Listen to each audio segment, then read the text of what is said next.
Alright, hello everyone. So today I will be sharing my thoughts on Finale by Stephanie Garber, the last book of the Caraval series, and then I will also be rating the series as a whole. Um, I honestly don't know really what to say about this book. I plowed through it in 2 days. It took me 2 days to read this right here. This is like my fourth or third day having it. Also, I was gone on vacation for like about a month, so this is kind of late.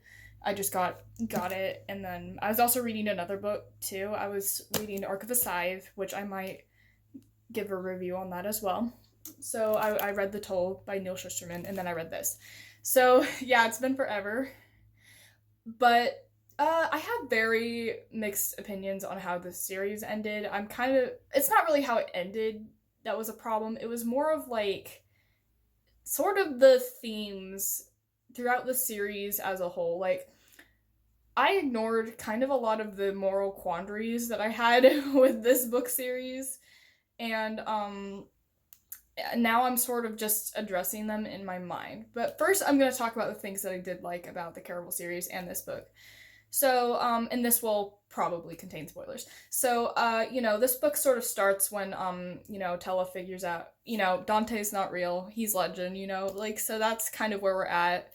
He's visiting Tella in dreams, and Tella's like, no, I do not want my prize from Caraval. She's being stubborn. She doesn't want, his, attention anymore because she's sad that, like, he left her and apparently he doesn't actually love her. I think he loved her for like a second, and the whole point of their relationship was like he's immortal, and if he falls in love with her he will become mortal, and then he'll have to surrender his immortality and like a lot of his magic probably, and that's sort of like the problem.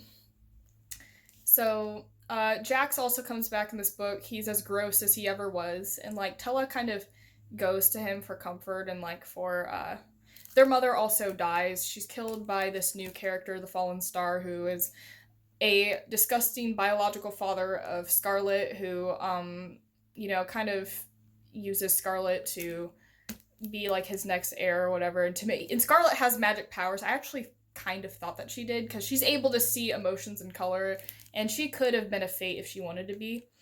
So, what I liked about this book, I liked Julian, or Julian, Julian, I don't know. I think technically Julian is how you're supposed to say it.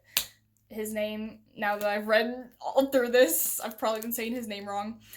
His character grew in this book. He was a lot of a better person in this book. Last book, he was kind of sucky, in my opinion, but this book, he was great. Like, he fought for Scarlet. He was honest. He confronted Legend, his older brother, and he was just a good character in general in this book. So I think, and I liked his and Scarlett's relationship too. The count that she was talking to, Nicholas, he was sort of pointless. He died pretty much right away, so I'm just like, that was so needless. Like, I'm just like, that wasn't even necessary. And then Tella and Legend's relationship, I still find their relationship dynamic more interesting than Scarlett and Julian's, but yeah, it ran into some issues. I have some issues with it in this book, and it's not really the relationship that I have a problem with. It's sort of like the themes that I have a problem with. The themes that have been discussed in this book, and it doesn't just have to do with the relationship. It just has to do with what the point that Stephanie Garber was trying to make with this series. I still love the relationship between the sisters. That's probably the best relationship in this book. Is the real love story in this book is with Scarlet and Tella as sisters. They love each other through thick and thin. They have a good sisterly bond. Okay, so yeah, I love this series. Was addicting. Her writing is amazing and engrossing and immersive.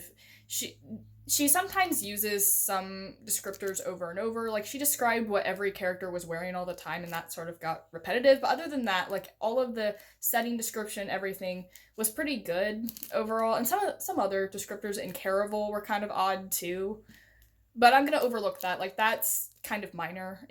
I can still enjoy a story even if it has awkward descriptors in it. So I loved the writing. I loved the overall characterization. The characters were all interesting.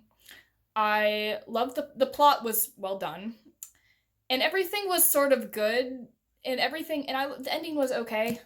But sort of the biggest quandaries I have with this book are sort of just some things that I just noticed in other YA books that just sort of turn me off. So I'm gonna go all the way back to Caraval, and what I had a problem with Caraval is how the book seemed like a cliche, and then it wasn't a cliche. Which I'm glad it wasn't a cliche, but I'm sort of miffed that it seemed like a cliche with the whole Scarlet and Julian's relationship. Another thing in Caraval that bothered me was that this book, I mean, it wasn't really trying to say that, but it almost seemed like they were victim blaming. So Scarlet and Tella were abused by their father, and there was sort of a moment in the book where it's it was at the end of the book, towards the end, not the actual end, but sort of towards the end. It was sort of just like, Legend and Legend allegedly, I don't think he actually had a relationship with this girl or whatever, but a lot of the bad decisions that the males made in this book were sort of blamed on their female counterparts in Caraval, not really in the rest of the series, but that sort of was a little problematic to me. In the first book, I didn't really talk about that, but that's in the end it said no, they don't blame them or whatever, which was good, that was reassuring, but that sort of caught me off guard. Another thing I sort of have a quandary with is Legend's age, which I still think he's a great character. I still think he's interesting. Overall, I still like his relationship with Tella. I still enjoy their dynamic. However, Tella's 16 and 17 in the series, and I'm sort of done seeing the immortal, ageless man who, and the sort of a teenage girl. I'm sort of done seeing that. It didn't bother me too much in the series. I tried to consciously overlook that, but I do have a problem with it. Man, and now my brother's playing piano. Okay, I'm just sorry about that. Please ignore that. Just pretend it's background music. But anyway, so, darn it, I can't focus now. Alright, so that was another quandary I had with that book, was just the age difference. I mean, he was still, I don't know how old he was, physically, but it just sort of was not ideal. And then I think the last issue I have was that in this book, in finale, how their relationship kind of, why he left her and everything, was that he believed that he couldn't love her, that he didn't actually love her. It was just, he admitted to feeling attracted to her and kind of possessive over her or whatever. And I'm also done with seeing possessive romances romanticized. And they didn't romanticize this in this book. Jax was the one who was controlling and possessive of Tella, and everyone likes him online, but he is so freaking disgusting. It's low-key Harley and ex-Joker. That is low-key, what their relationship is. So, yeah. Anyway, but, again, the other problem I had was, it was sort of oh, Tella can fix him kind of deal in this book. Legend kept on thinking, oh, I'm saving her, and Julian's no, she has to save you. It's kind of the whole message of the girl has to fix the guy kind of thing, and that's another issue I had with their relationship. Other than those things, I did really like their relationship, and I also think Legend actually loved her because he sacrificed for her, he fought for her, he wanted the best for her, and he just sort of saw himself as someone who wasn't worthy of her, which kind of low-key probably wasn't, but... And Tella she's still my favorite character. She's my favorite character. Legend's good. I liked Julian a lot better in this book, so he's grown on my list of favorite characters. Scarlet was quite a strong character in this book too, so I liked her a lot in this book, and she's grown a lot as a character. She ended up becoming Empress, and that was fun. So I liked how they all ended, so yeah, I wish there was a kind of a better moment at the ending with Legend and Tella. I wish they had a point of view with them a bit better, but it was cute, and he gave up his immortality for her, so I guess you could say their relationship ended on both of their relationships at least, they ended on a positive and healthy note, and I think Julian, he was actually honest this time. I don't think he lied to Scarlet once in this book, so he stopped being a pathological liar, so that's good. And I understand, some elements of their relationships were not very healthy, but no relationship in real life is perfectly healthy ever. Like, that's just not realistic. So, again, I'm not really gonna go on and be like, it's not perfect fluff. It's a toxic relationship. I'm not gonna go on and rant about that. But I do have some issues with some of the things that have been presented in this book.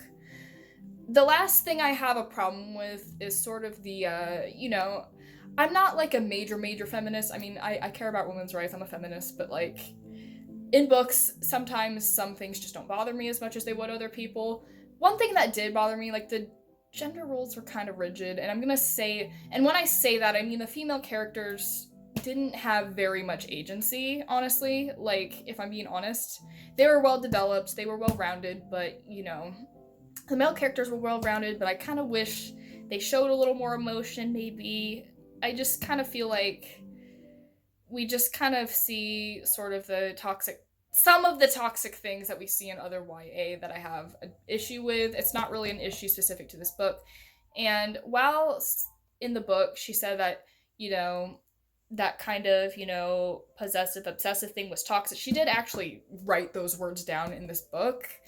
I just felt like there wasn't really enough appropriate consequences of like that kind their kind of mistakes and sort of with the moral quandaries. So it just said, oh yeah, that's wrong, but there wasn't really an appropriate consequence that I saw. So it did sometimes seem like it was romanticizing some pretty toxic stuff.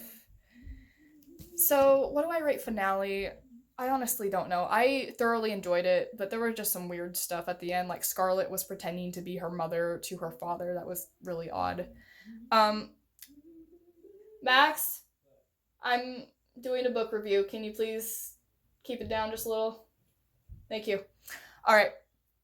But yeah, so I think I'll give it, like, I'm gonna be honest, I might give finale a 7 out of 10. Like, I thoroughly enjoyed it, but I did have some problems just in the series overall with some of the morals that were, and some of the just weird details that were just in there that I tried to overlook, but then this book made it impossible to overlook them. So, yeah. But overall, so this book I'd say was a 7 out of 10. I enjoyed Legendary much more than I enjoyed this. There were some really beautiful moments in this book that made me emotional, but especially between Tella and Legend. Like, they made me emotional. And there are some cute moments with Julian and Scarlet, and with the sisters, and with everything.